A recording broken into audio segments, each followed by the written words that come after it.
Welcome to our Hana Filipino worship. Wini-welcome ko kayo sa ating Hana Filipino worship. Today's title is Under Whose Rule Do You Live? Ang pamagat ngayon ay kaninong paghahari ang inyong sinusunod?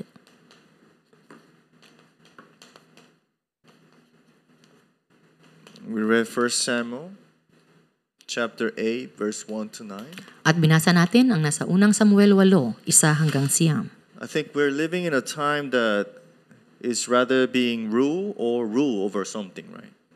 Ngayon, sa tingin ko tayo ay namumuhay sa oras na minsan tayo ay tunay na pinanghaharian ng Sometimes we think that bagay. someone who has money can rule over someone who doesn't have money. Katulad ng ang isang may pera ay tunay na paghaharian niya ang isang tao na walang pera. But this is not just the physical dominion or ruling, what today's word is talking about. Ngunit hindi lamang ito sa pisikal na paghahari ang sinasabi ng salita ngayon. So today's reading, 1 Samuel chapter 8, it was the decisive turning point of Israel history. At ang sa binasa natin sa unang Samuel 8, ito ang pinaka oras kung saan ang Israel ay dapat na tunay na magdesisyon. It was the beginning of the rejection of God's rule, which is theocracy.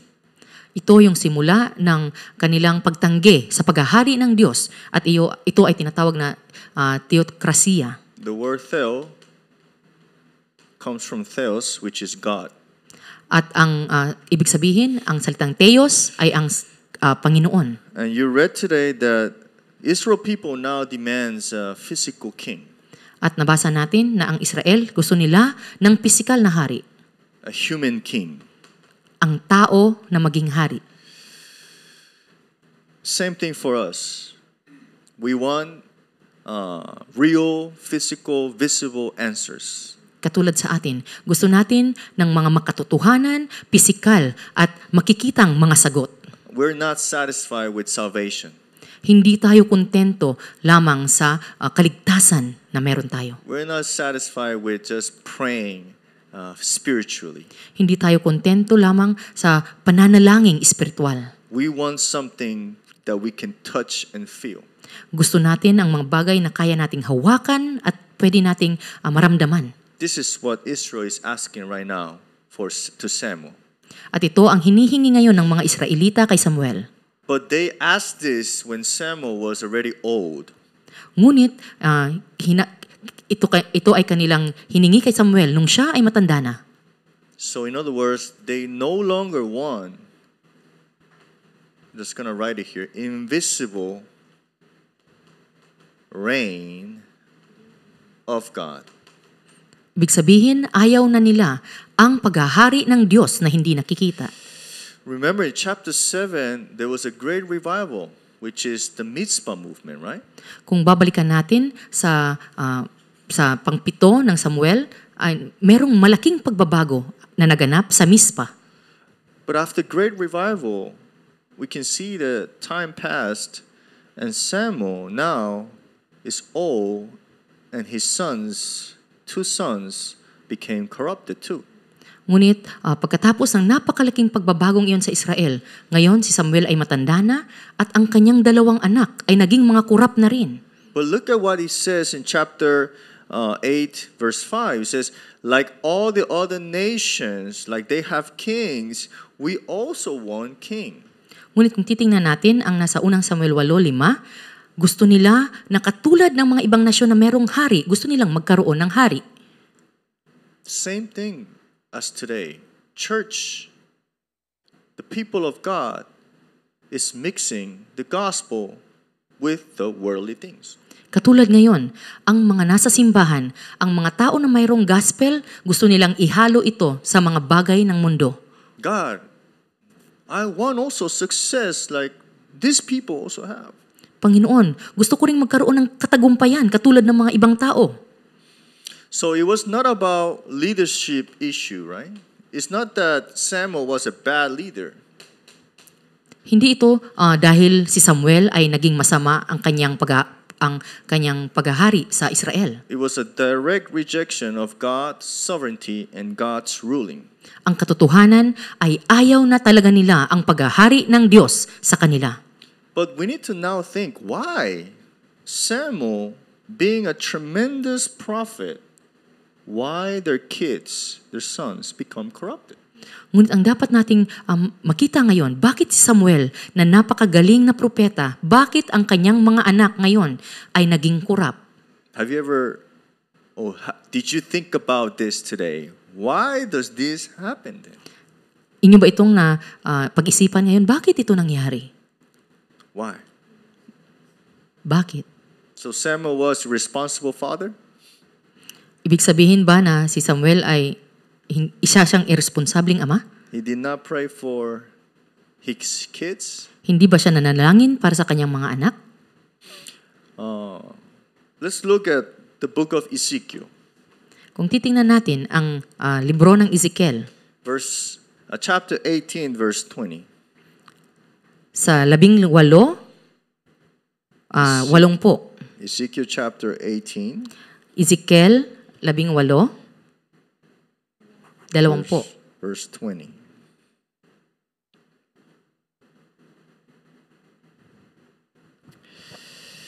If you find it, can you read it on Tagalog, please? Babasahin natin. Ang nagkasala ang dapat mamatay. Ang anak ay di dapat magdusa dahil sa kasalanan ng ama. At ang ama ay di dapat magdusa dahil sa kasamaan ng anak. Ang matuwid ay mabubuhay dahil sa kanyang pagiging matuwid. At ang masama ay mamamatay sa kanyang kasamaan. It's not actually the parents' fault that these sons became corrupted, right? Ibig sabihin, sinasabi na hindi dahil sa pagkakamali ng magulang kung bakit ang mga anak ay naging corrupt. The walk of faith at the end of the day is personal. Ibig sabihin ng ating buhay ng pananampalataya ay personal. That's why, even though I am a believer and my kids also were born within the Christian family, you must really imprint only the gospel. Kaya kahit ako ay isang mananampalataya at ang aking mga anak ay kasama ko na nagpunta ng simbahan, ang dapat nating gawin ay iimprinta ang tanging gospel sa kanila. You cannot live someone else's walk of faith. Hindi nating pwedeng maipamuhay ang pamumuhay ng pananampalataya ng ibang tao. But this is crucial in the background of religiosity, which is Catholicism in Philippines too. Ngunit ito ay delikadong bagay patungkol sa pagiging relihiyoso ng mga Katoliko na nasa Pilipinas. Why am I saying this? Bakit? Many of the Filipinos' parents, they think that if the kids are doing bad, it's because of them. Because they did not, if they're Catholic, they did not serve well the church. Pagkat may mga magulang na ganito mag-isip na kung ako ay hindi ko ginawa ng mabuti ang aking pananampalataya o hindi ako nakapagsilbi ng mabuti, kaya ang aking mga anak ay napasama. But even Christians thinks like that. Ngunit kahit ang mga Kristiyano ay ganito din mag-isip. This is all superstition. Ngunit ito ay mga maling paniniwala. But really, we need to have the spiritual battle so our children, our generation really concludes in only Christ.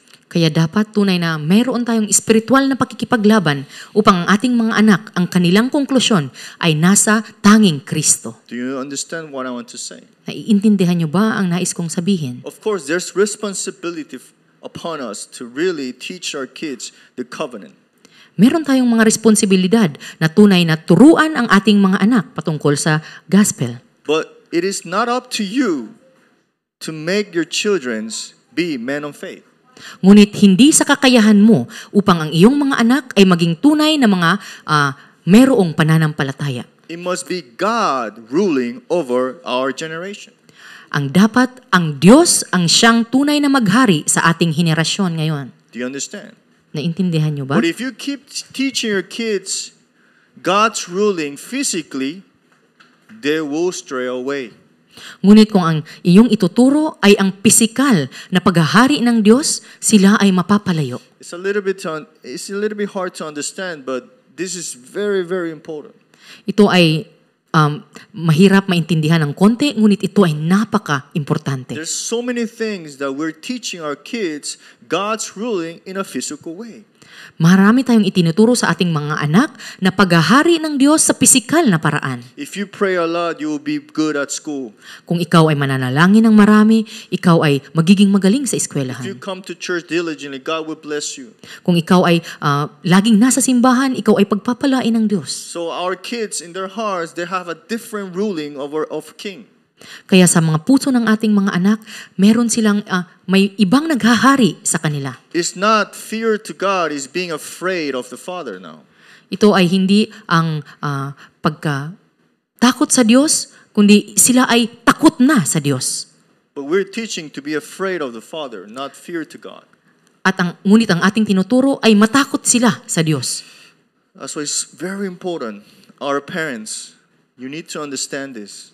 Because if not, something else will be ruling over your generation.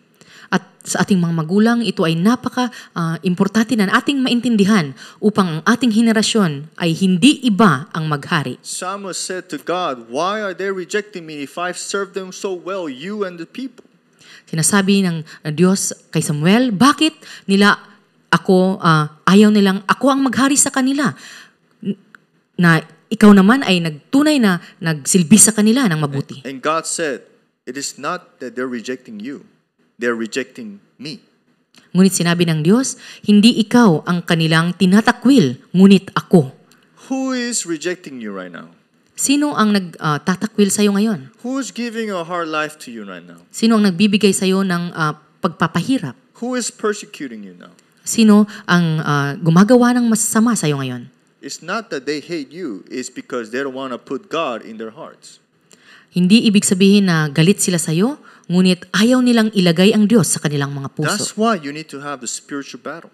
Kaya dapat mayroon tayong espiritual na pagkikipaglaban. So the first point is the result of rejecting God. Kaya ang unang pag-uusapan natin ay ang bunga ng pagtanggi sa paghahari ng Diyos. But God's rule. Sa paghahari ng Diyos. This is verse 11, right? At makikita ito natin sa talata 11. This is not for non-believers. This is for believers. Ito ay hindi para sa mga hindi mananampalataya. Ito ay para sa mga mananampalataya. God's people, Israel people, rejected God's rule.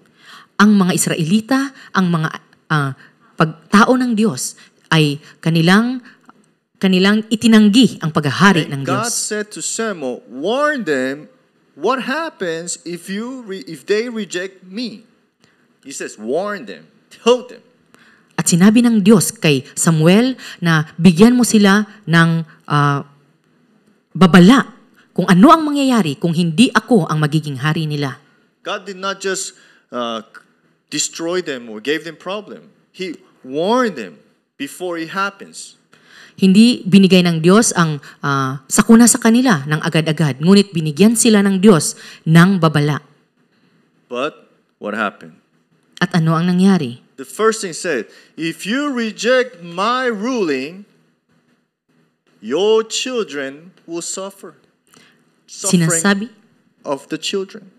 Sinasabi na kung itatanggi ninyo ang aking paghahari, ang inyong mga anak ay magdurusa. Verse 11 to 13. At makikita natin ito sa talata 11 hanggang 13. Your sons will be taken to war. Ang inyong mga anak ay dadalhin sa digmaan. Your daughters will be taken to serve as slave and concubines. Ang inyong mga anak na babae ay magiging tagapaglingkod at magiging mga alipin, mga asawa ng hari. This is when we reject God's ruling. At mangyayari ito kung itatanggi natin ang paghahari ng Diyos. Of course, we read Ezekiel 18:20. It's not upon us that they will reject God, but they suffer. Nabasa natin sa Ezekiel 18:20 na hindi dahil sa atin kung bakit mangyayari ang mga bagay na ito sa kanila, ngunit ang ating mga anak ay tunay na maghihirap. I'm sorry to say, but when you see sometimes the kids of these parents that are believers, and sometimes I see kids suffering a lot. Nakakapang lumo mang sabihin, ngunit marami akong nakikita ng mga magulang na mga Kristiyano at ang kanilang mga anak ay tunay na naghihirap. The parents are so devoted to church. Ngunit ang kanilang mga magulang ay tunay na deboto ng simbahan. But why they're suffering? Ngunit bakit naghihirap ang kanilang mga Of anak? course, within God's sovereignty, suffering turns to be God's will at the end of the day, right? It happens like that. Ngunit kung titingnan natin ang soberenya ng Diyos, ang lahat ng mga paghihirap na ito ay pwedeng maging pagpapala ang plano ng Diyos. And God keeps warning them, this is for God's will. This is for God's will, for my good purpose. They keep receiving that. Ngunit patuloy na sinasabi ng Diyos na ito ay dahil sa kagustuhan ng Diyos. Ito ay ang plano ng Diyos. Patuloy na sinasabi ito ng Diyos. But if I met this parent, and when you start to talk deeply, they actually reject God's ruling. Ngunit kung ang mga magulang na ito ay nakatagpo ko at nagkaroon kami ng malalim na pag-uusap, nakikita ko na tunay na itinatanggi nila ang paghahari ng Diyos. How do you know that? Paano mo ito makikita? Pastor, it is only Christ, but like this. Sinasabi nila na, Pastor, tama, tanging Kristo lamang. Ngunit, merong ngunit. But my kid needs to do this before. Ngunit ang aking anak, dapat niya munang gawin ang mga bagay na ganito. But May salitang ngunit. it doesn't look harmful, right? But it's rejecting what? God's ruling. Kung titingnan natin ito, hindi ito nakakasama. Pero ang katotohanan, ito ay tinatanggi ang paghahari ng Diyos. And I see the kids suffering more and more. At nakikita ko ang mga bata na patuloy na naghihirap. And the mom comes back and say, okay, only Christ. At bumabalik ang magulang at sasabihin nila, tama, dapat tanging Kristo lamang. And then kids get better. At ang mga bata ay nagiging mabuti ang kalagayan. But again, comes. At meron na namang ngunit. The kids again suffer. At ang mga bata ay patuloy at ulit na maghihirap. I've seen this many times. At marami akong nakitang mga ganitong pangyayari. And I cannot tell them. Ngunit hindi ko masabi sa kanila. Why? Bakit? Because in their heart, they do not want God's ruling. Pagkat sa kanilang mga puso, ayaw nila ang paghahari ng Diyos. So what do I need to? I need to wait and pray, right? Kaya ang dapat kong gawin ay tanging manalangin at magantay. But it's so sad to see the kids suffering so much. Ngunit nakakalungkot na makita na ang mga batang ito ay patuloy na naghihirap. But me looking at this, I must accept God's ruling upon these two. Ngunit kahit ito ang nakikita ko, ang dapat kong gawin ay tanggapin na ang Diyos ang naghahari sa pangyayaring iyon. That's why all of you, some of you are parents, right? We all want the best for our kids. Kaya sa atin, sa mga magulang, ang gusto natin, ang pinaka makakabuti sa ating mga anak, di ba? You need to have God's ruling over your life. Ang dapat magkaroon sa iyo ay ang paghahari ng Diyos sa iyong buhay. And at the conclusion, I'll tell you what is being ruled by God over our life, right? At sa konklusyon, sasabihin ko sa inyo kung ano ba ang pagkakaroon ng paghahari ng Diyos na mayroon dapat ang buhay What ko. happens when we start to reject God's rule, economic loss? Anong mangyayari kung itatanggi natin ang paghahari ng Diyos, ang pagkawala ng ating kabuhayan? This is not it doesn't mean that we're gonna be poor. Hindi ibig sabihin na tayo ay maghihirap. Now, your economy is not used for God's kingdom. Ngunit ang ibig sabihin, ang iyong kabuhayan ngayon ay hindi nagagamit para sa kaharian ng Diyos. Because even economy for us is meant to be for God's glory, right?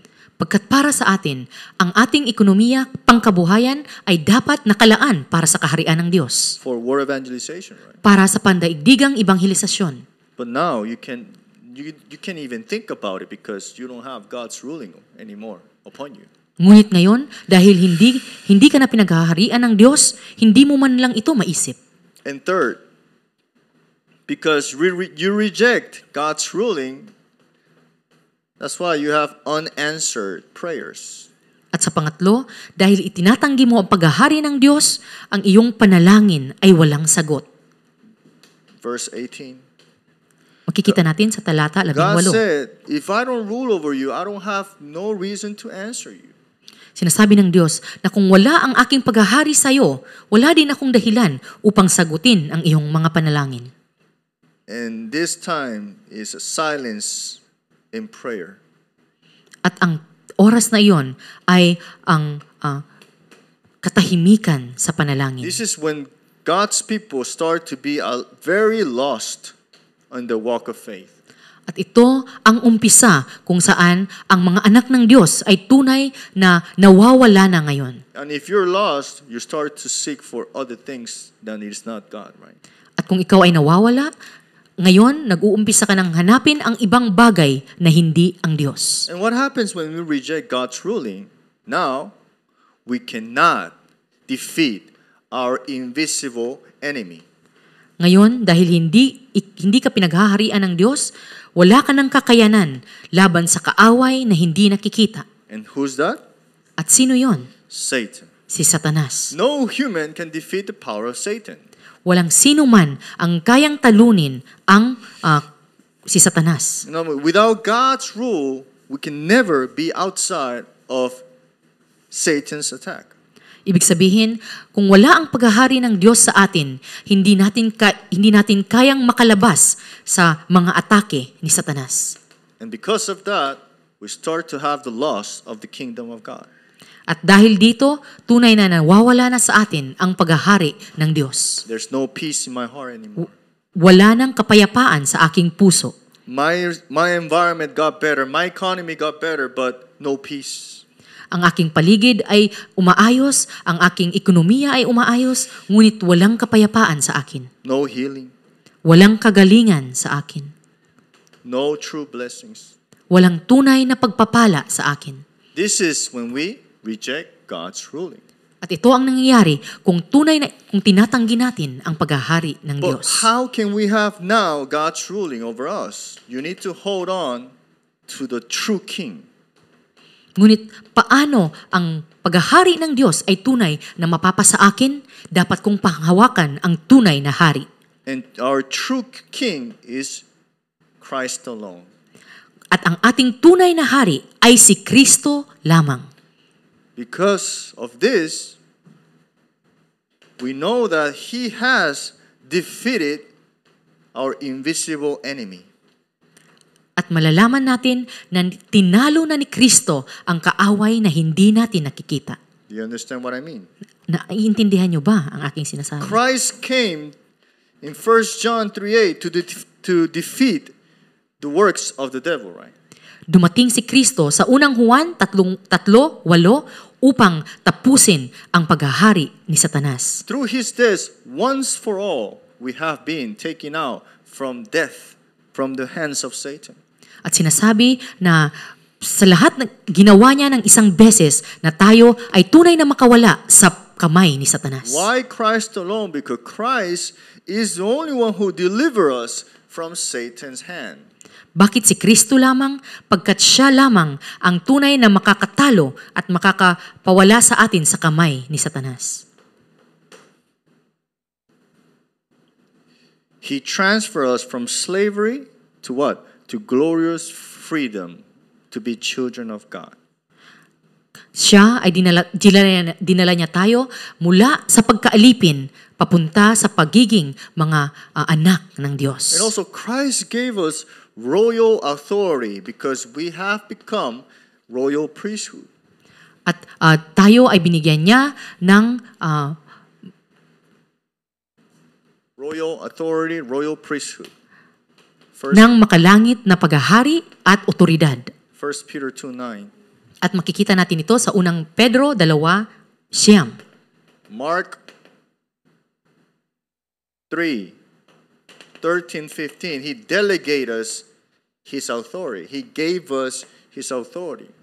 At makikita natin sa Marcos 3:15, binigyan tayo ng kapangyarihan, binigyan niya tayo ng kapangyarihan. That's why Christ as King must be now your Lord of your life. Kaya si Kristo bilang hari, siya ang dapat na maging Panginoon ng iyong buhay. And now you need to enjoy His ruling. We call this His kingship. At ngayon, ang dapat na tinatamasa natin ay ang kanyang paghahari sa atin. Do you know when can we enjoy His kingship? This is the conclusion. Alam niyo ba kung kailan natin matatamasa ang kanyang paghahari sa atin? When we restore the most precious thing in our life, which is worship. Kung tunay na mairerestora sa ating buhay, ang pinakamahalagang bagay, ang pagsamba. Is worship important or not important then? Mahalaga ba ang pagsamba sa iyo o hindi? It's everything. Ito ang lahat-lahat. Because it's the time to declare and enjoy Christ's kingship. Pagkat ito ang oras upang maideklara natin ang paghahari ng Diyos. And when you start to enjoy God's kingship, peace comes in your heart. At kung tunay na tatamasa na natin ang paghahari ng Diyos, ang kapayapaan ay darating sa ating mga puso. And healing takes place. At ang kagalingan ay tunay na mangyayari. That's why worship is everything. Kaya ang pagsamba ay tunay, ito ang lahat-lahat. And with that, you need to go into prayer. At sa pamamagitan nito, dapat ay tayo ay mapunta sa panalangin. Prayer is to root down what you imprinted in your life. Pagkat sa panalangin, ang lahat ng naimprinta sa atin ay tunay na mag-uugat sa ating mga buhay. This is very important. At ito ang napakahalaga. You can listen to the word 100 hours, but if you don't pray with the word, it doesn't become your root. Pwede nating mapakinggan ang mensaheng ito ng napakaraming mga oras. Ngunit kung ang salita ay hindi maging panalangin para sa akin, ito ay walang kabuluhan. And if it doesn't become your root, it won't become your nature. At kung hindi ito magiging ugat para sa akin, hindi ito magiging natural para sa akin. So think about today. Who is ruling in my life? Who has dominion over my life? Kaya dapat nating pag-isipan ngayon, sino ang tunay na naghahari at kumukontrol ng aking buhay? You can realize this quickly when problem comes and what do you seek first. At maiintindihan natin ito ng mabuti kung dumating ang problema at ano ang una kong hahanapin. For some will be money. Para sa marami, pera. For some will be fear. Sa iba, takot. Others, anxiety. Sa iba ay ang pagkabahala Or depression. o depresyon. Right? When problem comes, you start to know what and who is ruling upon that person, right? Kung dumadating ang problema, makikita natin kung ano at sino ang naghahari sa taong iyan. But that's why every day you must have the worship that declares and enjoy His kingship. Kaya dapat sa araw-araw, dapat akong nasa loob ng pagsamba na nagdideklara ng paghahari ng Diyos sa akin. I really bless you in the name of Jesus Christ that your life becomes a turning point to what? To have Christ as true King now. Kaya gusto kong pagpalain kayo na ito ang maging tunay na umpisa ng pagbabago na si Kristo ang siyang tunay na maghari sa inyong mga buhay. If you have that assurance, you should not worry about all of these things that what happens when you reject God's rule, right? Kung meron kayong kasiguraduhan dito, hindi na kayo dapat na mangamba sa lahat ng mga bagay na ito kung anong mangyayari kung itatanggi ko ang paghahari ng Don't Diyos. let your scars rule upon you. Huwag niyong hayaan na ang mga sugat sa inyong puso ang siyang maghari sa inyo. Oh, I'm not worthy enough. Na hindi ako karapat-dapat. Oh, I'm living in Korea working in a factory. At ako ay nagtatrabaho lamang sa isang pagawaan dito sa Korea. Don't let that rule upon you. Huwag niyong hayaan na ito ang maghari sa inyo. No matter where you are, God is with you. Dapat ninyong maintindihan na kahit kayo nasaan, kasama ninyo ang If Diyos. you believe and hold on to that covenant, then King Christ is ruling upon you. At kung tunay na pinanghahawakan at pinapaniwalaan ninyo, ito, ang tipan na ito, si Kristo ang tunay na maghahari sa buhay ninyo. And then if you do that, everything will be fine. Spiritually, yes. But physically, not yet. Kung gagawin ninyo ito, lahat ba ay magiging mabuti na? Sa espiritual, tama, ito ay makakabuti sa atin. Ngunit sa pisikal, maaring hindi pa rin. But you will learn little by little how God starts to change your life and heal your life to see correctly who is ruling on you. Ngunit unti-unti ninyong makikita na kung sino ang tunay na naghahari at tunay na nagbibigay ng kagalingan para sa inyo. I think our God is so loving that He waits and just warns us so He can tell us what is true King. Sa tingin ko, ang ating Diyos ay tunay na mapagmahal pagkat inaantay lamang niya ang bawat isa sa atin at upang ipakita sa atin kung ano ang tunay na paghahari niya. You need to get out from the concept of God punishing you if you don't do well to Him. Dapat na tayong lumabas sa pag-iisip na tayo ay paparusahan ng Diyos kung hindi tayo tunay na sumunod sa He Kanya. doesn't punish His children. Hindi niya pinaparusahan ang kanyang mga anak. His children decided to be punished in their own ways, not God punishing them. Ngunit ang kanyang mga anak ang nagdidesisyon na parusahan sila dahil ito ang pinili nila. Ngunit hindi ito ang kagustuhan ng Diyos na bigyan sila ng kaparusahan. Do you understand? Naiintindihan niyo ba? It's very important. Ito ay napaka-importante. That's why, really, let's enjoy God's ruling upon our life during this week. Kaya nawa ay tunay nating matamasa ang paghahari ng Diyos sa ating mga buhay sa buong linggong ito. Let's pray. Tayo ay God, manalangin. thank you very much for today. Maraming salamat, Panginoon, sa araw na ngayon. We have come to you in worship, but in Christ as our true King. Kami ay naririto upang sumamba sa iyo sa paghahari ni Kristo bilang aming tunay na hari. Have dominion over us because we know that your ruling is eternal.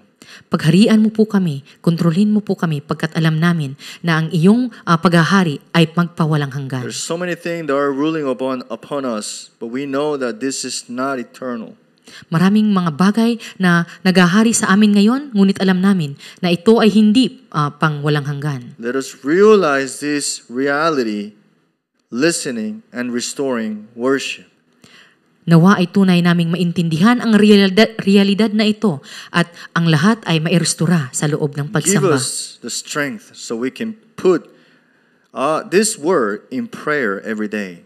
Bigyan mo po kami ng lakas upang ang salitang ito ay tunay na maging panalangin sa amin sa araw-araw. God bless everyone who's listening and holding on and having the true hope in Christ alone. Pagpalain mo po ang lahat ng nakikinig ngayon at tunay na mayroong pag-asa sa iyo, Panginoon. Let us start anew again in your covenant. Kami po ay tunay na baguhin mo sa loob ng iyong tipan. By the grace of our Lord Jesus Christ, who is the solution for all problems, by the unending love of our Father God, the guidance, the filling, and the works of the Holy Spirit, be upon all of our precious Filipinos who are listening to your word, knowing that the only true King that must rule upon us is Christ. Give them peace upon and healing upon, and also blessings through generations and generation be now upon them forever and ever. Amen. Thank you, Pastor.